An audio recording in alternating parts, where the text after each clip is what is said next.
Et s'il vous était donné de choisir entre le confort et le réconfort, dites-moi vers quoi pencheriez-vous?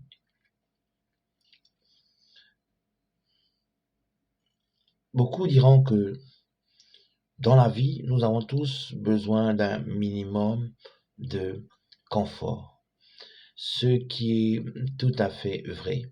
Vous savez, même lorsqu'on se fie à la Genèse, l'on se rend compte que euh, il existe un, un lien historique entre l'homme et le, les, les biens ou les produits que l'on pourrait appeler les produits confort.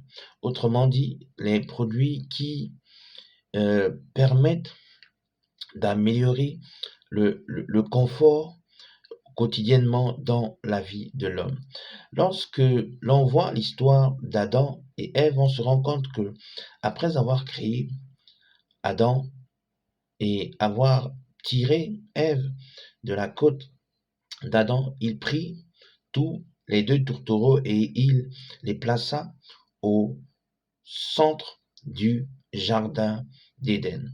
Au sein du jardin d'Éden, mesdames, mesdemoiselles et messieurs, Adam et Ève n'avaient pas à travailler pour obtenir ce dont ils avaient besoin. Dans le jardin d'Éden, mesdames, mesdemoiselles et messieurs, Adam, qui était considéré en ce temps-là comme le premier homme, homme de l'histoire de l'humanité, mais aussi comme le premier chef d'État de l'histoire de l'humanité, et Ève comme la première femme, mais également la première dame de l'histoire de l'humanité, vivaient euh, leur vie de manière confortable.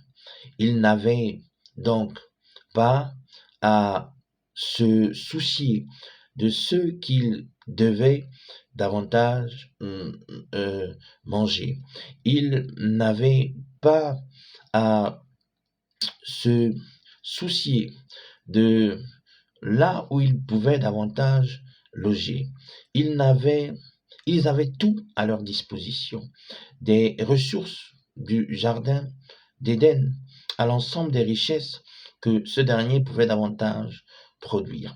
L'homme, mesdames et messieurs, a donc historiquement ou bibliquement véritablement un lien très étroit avec avec ce que l'on peut appeler les produits confort, qui sont des produits qui permettent, n'est-ce pas, de, de, de satisfaire les besoins fondamentaux ou vitaux de l'homme. Aussi, euh, euh, le confort pour chacun de nous est quelque chose de naturel. Le besoin de confort pour chacun de nous est une aspiration tout à fait légitime et légale. Cependant, lorsqu'on voit également l'histoire d'Adam et Ève, l'on se rend compte que malgré le confort dont ils disposaient, ils n'ont pas pu s'empêcher de, de, de, de trahir Dieu. Ils n'ont pas pu s'empêcher de trahir le Créateur. Ils n'ont pas pu s'empêcher de désobéir à Dieu. Sous l'effet, bien entendu, de la tentation du diable, sous l'effet, bien entendu, de cette race de vipères qui a fait en sorte que le doute puisse davantage naître dans le cœur de l'homme et de la femme, afin qu'ils puissent, n'est-ce pas, finir par désobéir à Dieu. Le confort matériel, mesdames, mesdemoiselles et messieurs, a donc ses limites.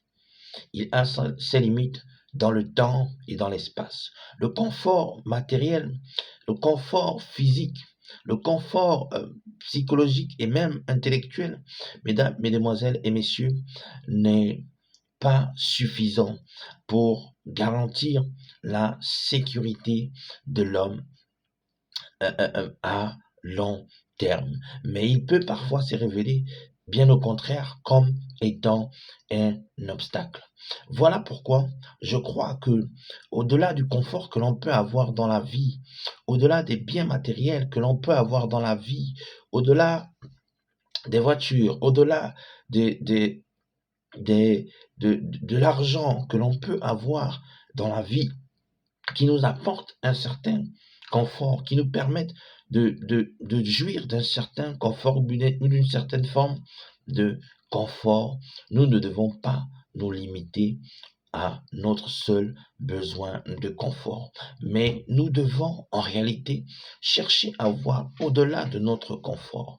Nous devons en réalité véritablement aspirer plus au réconfort qu'au confort. Vous savez, j'ai pour habitude de dire que le réconfort, c'est ce qui nous reste lorsque la vie nous a tout pris. Le réconfort, c'est ce qui nous reste lorsque le monde nous a tout pris. Le réconfort, c'est ce qui restait à Adam et Ève lorsqu'ils ont été chassés du jardin.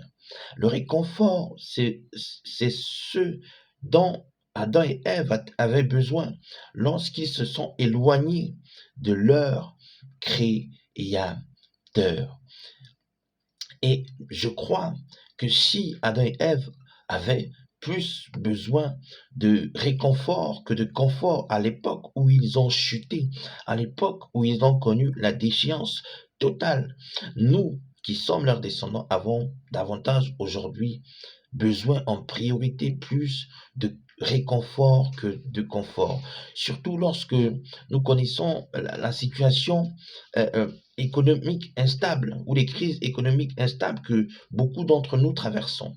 Lorsque nous connaissons les, les, les, les les emplois précaires, n'est-ce pas, que beaucoup d'entre nous traversons. Lorsque nous connaissons les situations sociales désastreuses ou familiales, catastrophiques que beaucoup d'entre nous connaissons, nous avons aujourd'hui plus que jamais besoin de réconfort d'un proche, lorsque nous avons perdu quelqu'un qui nous est cher, de, de réconfort d'un proche lorsque nous euh, sommes confrontés à des situations difficiles, des réconforts d'un proche lorsque nous avons besoin véritablement d'un soutien pour surmonter la pente, pour, n'est-ce pas, de quelqu'un qui puisse nous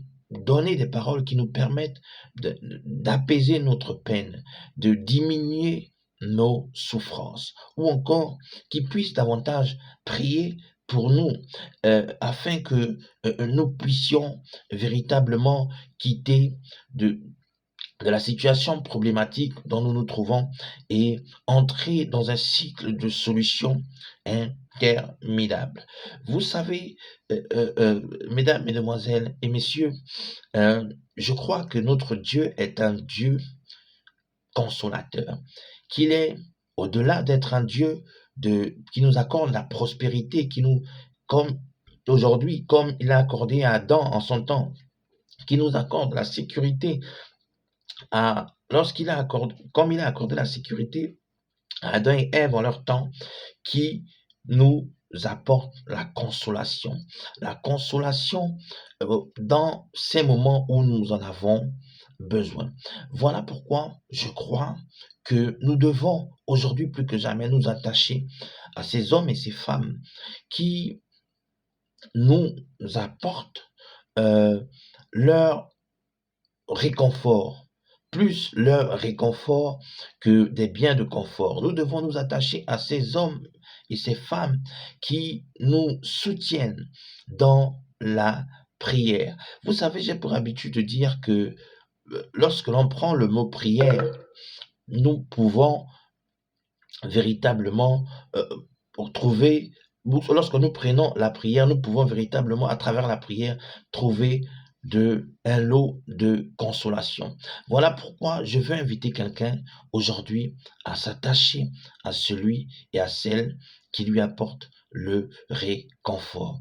Car retenez ceci, le réconfort, c'est ce qui nous reste lorsque la vie nous a tout pris. Que ceux qui ont des oreilles pour entendre comprennent et surtout méditent profondément là-dessus. Bye, à la prochaine, je vous aime. Surtout, méditez là-dessus.